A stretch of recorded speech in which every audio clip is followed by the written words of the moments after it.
Nguvu yako unaitia wapi? Kwa sababu energy flows where attention goes, where focus goes. Nguvu yako unaitia wapi?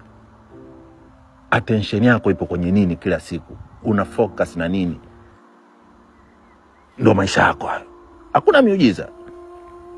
Hii nakwambia yani for free. Na kila siku nakwambia nakwambia kwa sababu nataka ukizeeka ujinyonge, ujilaumu, usilaumu. Nakwambia kwa sababu nataka ukizeeka ukiwa una kitu, una mbele, una nyuma, ujinyonge. Ndio maana nasisitiza yani unikumbuke. Useme Chima aliniambia mimi sina maana, ni useless piece of shit, goddammit. Wakati watu wanasikiliza ninachoambia wanakuja kwa expensive shit.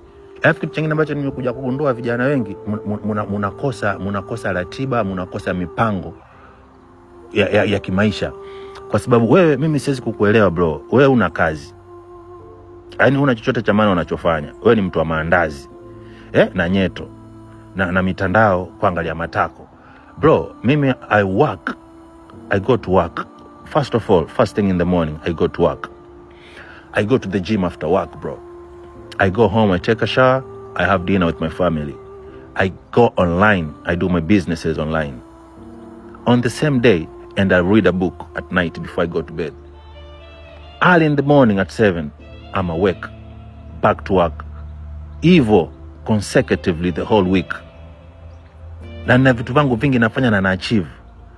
Wewe mwanangu unakaa the whole day kwenye mitandao, unapoteza muda. Yani wewe mwanangu katika vitu vyote vya kupoteza, yani mwanamla ndio kitu cha kupoteza bro.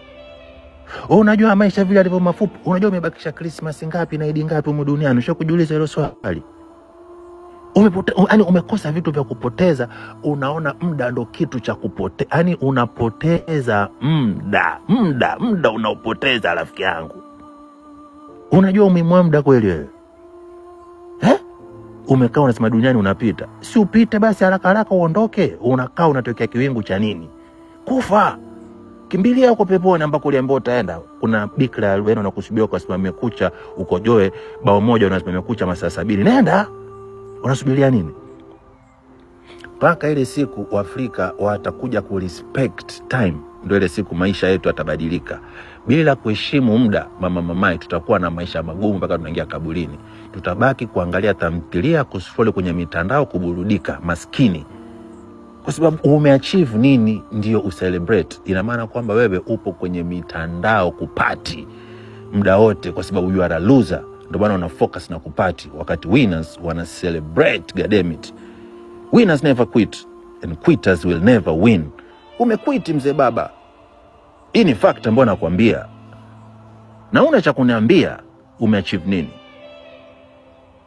Siongelei pesa, nasema achievement. Achievement ni kitu gani ambacho umejiambia utafanya na umekifanya, sio pesa. Kwa sababu achievement ni kitu chochote kile ambacho ulijiambia utakifanya na umehakikisha umekifanya. Ni kitu gani?